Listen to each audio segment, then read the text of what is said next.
Warning: this story contains heavy themes of blood, gore, suicide, sexual assault, self-harm, and yandere themes. This story also contains spoiler for manga and anime. Listener's discretion is advised. A guiding wind. Michiru sat alone beneath the pale light of the moon, his usual pierced eyes darkened by something far deeper than sorrow. His hand hovered over the spot where his bite had once marked his flesh, just beneath his collarbone, a ghost of a wound now healed, but never forgotten. He traced the faint scar with reverence, as though it was a scar bond, his mind drifting back to the moment when her sharp teeth had pierced his skin. The pain had been sharp, fleeting, but the memory of her touch lingered, like the warmth of a flame. He relished it. How close she had been. How her need had drawn her to him. To be chosen, even in hunger, felt like a gift. The others spoke of finding the Phoenix demon to save her, to cleanse the demon blood from her veins. But Michiru's heart, twisted in selfish devastation, he didn't want to cure her. He wanted Yin to remind, as she did, perfect, untouchable, a dark moon orbiting just beyond his reach. The scar was his alone, proof that for a fleeting moment she had needed him. He would never let that memory fade. Yin had left her mark on him, and in his obsession, he worn it like a bandage of honor, as if the wound had feathered the two of them together, an invisible chain that bonded their fates. The others could never understand, but in the silence in his heart, the mist pillar whispered the demon's name like a prayer, carving her presence, even if it meant being consumed by her once again. Mitsuri sat by the window, her gaze distant, hollow, as the rain fell in soft, unrelated sheets outside. Each droplet seemed to echo the emptiness inside her, a quiet reminder of the void that had grown ever since she vanished from her life. The plate of untouched food sat on the table before her, cold and forgotten, just like every meal she tried to force down since you disappeared, even though she knows she should strengthen herself for the troubled bond to come in and search for you. She just couldn't do it. Her appetite had fled with you, leaving her body weakened and her heart an aching shell.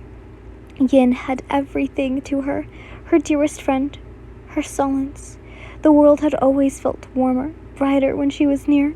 Mitsuri's love for the former Phoenix pillar had blossomed in the quiet space between shared laughter and whispered secrets, but that love had gone, twisted, desperate, the longer she was gone. Now in her absence, Mitsuri was lost, her mind tangled in a web of longing and despair. She couldn't eat without her. She couldn't breathe without the thought of her eye-colored eyes. Her fingers lightly traced the cracked wood of the windowsill, her skin pale and trembling. How many days had it been since she was last by her side? How long had it been since the love pillar felt the warmth of her presence, since she heard her voice? Time had blurred into a lavish dream, where the only constant was the clawing ache in her chest. Even now, as she watched the rain, her thoughts were only of Yin. Where are you? The question echoed endlessly, each repetition pulling her deeper into obsession. It was unbearable, not knowing where she was. What had become of her after Muzan had merged with her? The others spoke of saving Yin, of bringing her back to her human self, but Mitsuri's despair ran farther deep than mere rescue. As terrible the thought is, Mitsuri didn't care if she was human or not. She wanted her back. She needed her. She always had. The memory of the former Phoenix pillar played like a fragment of a dream. She remembered her smile, the way her presence filled the air with warmth, how everything had felt right when she was close. But now those memories were tainted, darkened by the fear that she might never return, that her beautiful friend that had consumed by the darkness Muzan had poured into her. Mitsuri's heart clenched, her body tightened with agony of it. She wanted to turn back time, to go back to the days when they were together, before the curse, before the madness. She wanted to hold Yin's hand again, sit with her under the cherry blossom as they bloomed, their petals falling like gentle promises of spring. She wanted Yin to look at her the way she used to, before the shadows took her away. But deep down, Mitsuri knew that even if she found her, nothing would ever be the same. Yin had become something otherworldly, distant. Yet the love pillar didn't care. If it meant saving herself, if it meant suffering, she would endure anything to be with her again. If the new demon procreator needed blood, she would give it freely, as long as it meant those eyes would look at her, speak to her, care for her again. "I'll find you," she whispered, her voice trembling with the weight of her promise. "I'll make it all right. We'll go back.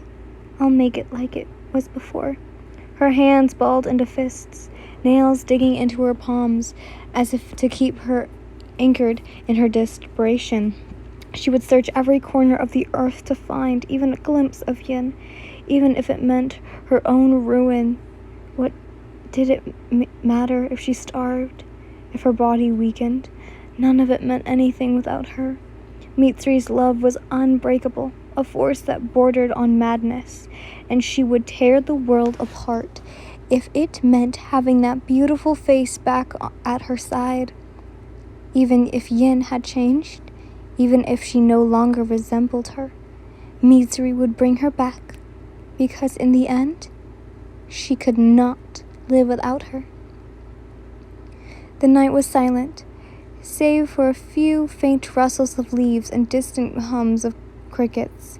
Moonlight poured through the canopy of trees, casting silvery beams that illuminated her path in frantic, airy patterns.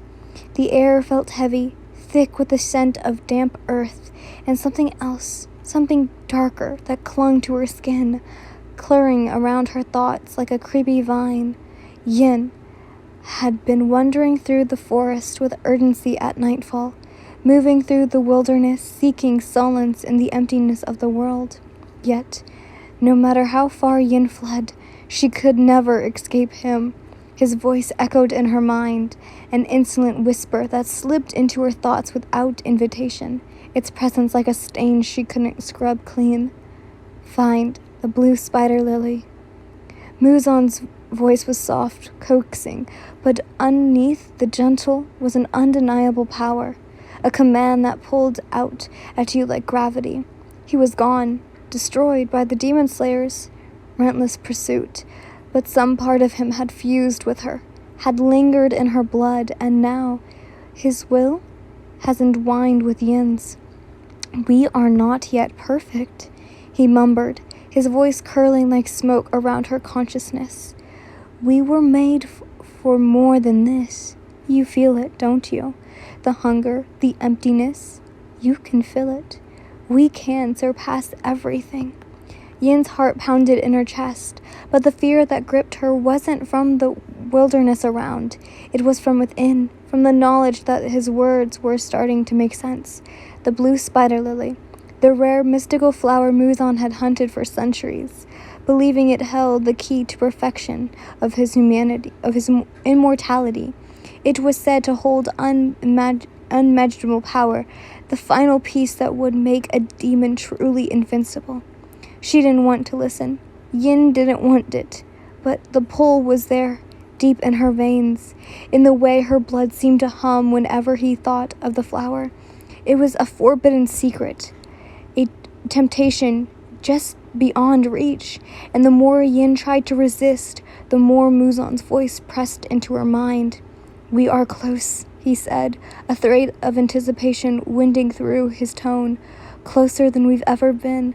Just a few more steps and we will ascend beyond what any demon has ever known. Imagine it. The power, the control. You will never need to fear again." Yin stumbled, gripping the bark of a tree to steady herself, her breath coming in ragged bursts. The vision were there again, flashes of a life where she was untouchable, where no one could hurt her, where the hunger was finally gone, replaced with something more complete, something perfect. The imagine of the blue spider lily lingered in her mind, its petals a vibrant, impossible blue, its powers pulsating like a living thing, calling to her. But she was still running from them, from herself. The demon slayers were looking for her. She knew that. The thought of their faces, Tanjiro's earnest determination, Mitsuri's tearful hope, Michiro's cold, oblivious devotion flashes through her mind like a fever dream. They wanted to save her, to bring her back. But could she come back? Muzan's blood pulsated in her veins, his power threaded through her soul. Yin wasn't the person she had been before. That person, she was gone, swallowed by something darker. They will never understand, Muzan hissed, his voice sharper now, cutting through her hesitation. They don't see what I see. They can't glimpse what they're capable of, what you're capable of. They want to weaken us, to strip us of our power, but I give you this gift, and the blue spider lily will become unstoppable. Yin's grip tightened on the tree, her nails digging into the dark bark as she squeezed her eyes shut, trying to block out his voice, trying to hold onto some fragments of who she was. But his words seeped through the cracks of her mind, wrapping around her fragile heart like chains. She could almost feel the flower's energy pulling her forward, whispering promises of power and freedom. I don't want this. Not anymore, she whispered, her voice hoarse and barely audible over the sound of the wind. But even as the words left her lips, they felt like a lie. There was a part of her, buried deep beneath the fear and guilt, that did want it. The power, the strength, the freedom to exist without the constant hunger gawking at her. Muzan had seen that part of Yin, nurtured it, fed it, and now it was no longer to ignore. You are more than they ever were, Muzan purred, his voice stringing with dark satisfaction. Embrace what you are. Embrace what you've become. They are weak, clinging to their ideals. But you can rise above it all. Yin's heart felt faster, her breath shallowed as the visions blurred together, a world where she stood above them all, no longer a demon fleeing from hunters, no longer someone's salvation or burden. She would be the one in control. No one would be able to take that from her. No demon slayer, not even Muzan's memories. But that same memory lingered like poison, winding its way deeper and deeper into her mind. Find it, and you will never need to run again. His voice echoed in the quiet and desperate for reasons. Despite the tears burning behind her eyes, Yin took a step forward, and then another. The moonlight grew dimmer as the forest shadowed her. The promise of power, yet beyond the right ridge, waiting for her to claim it. Yin didn't know if she was running towards salvation or damnation, but either way, Muzan's voice guided her, an invitation as hunger that gawked at her soul.